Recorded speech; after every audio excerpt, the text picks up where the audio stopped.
to the King Sacrifice YouTube Just channel.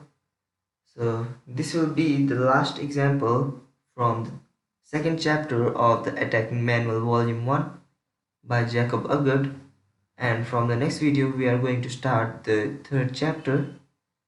So this game was played between Garry Kasparov and Viswanathan Anand in the year 1991, where Garry started with the move e4, Anand continued with c5, knight to f3, knight to c6, d4, c captures on d4, knight to d4, queen c7, knight to c3, e6, bishop to e3, e6, bishop to d3, knight to f6, castles, knight to e5, h3, bishop to c5, king to h1, d6, f4, and in the move 11, modern theory has a preference for the move knight to g6, but in the game the move knight to c6 was played, where white continued with e5.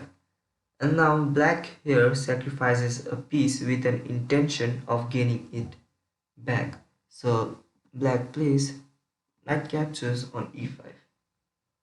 And for this move, Anand had also prepared for bishop captures on d4 with bishop captures on d4, d captures on e5, f captures on e5, knight captures on e5, but he missed rook captures on f6, g captures on f6, knight to e4 with a devastating attack.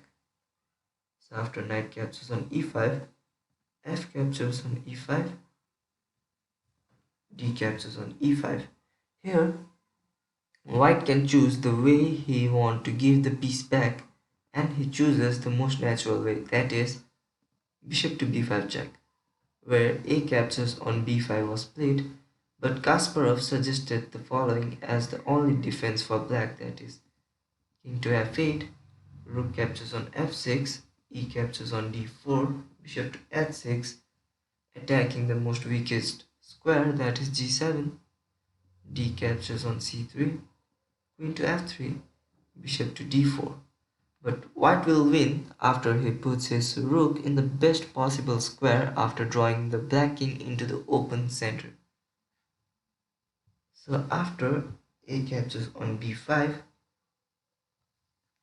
knight d to b5 was captured, queen to c6, bishop captures on c5, queen recaptures the bishop, knight to d6 check, king to e7, rook captures on f6, g captures on f6, knight c to e4, queen to d4. Another option was to play the move queen to c7, where now queen to h5, rook to f8 defending the f7 square, queen to h6, f5, rook to d1, where black can only make the game last for a few more moves.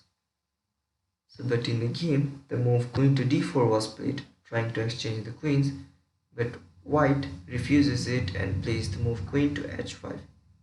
Again, rook to f8 defending the f7 pawn, rook to d1, and now you can see that white's all the pieces are active and attacking, while black's only active piece is the queen and all the minor pieces are at the back rank.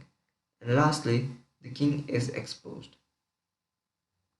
After which, queen to e3, queen to h4, queen to f4. Now black is trying to again exchange the queens, but white again plays the move queen to e1, and white is heading for the move for the square c5. So black plays rook to a4, queen to c3, rook to d4, rook captures on d4.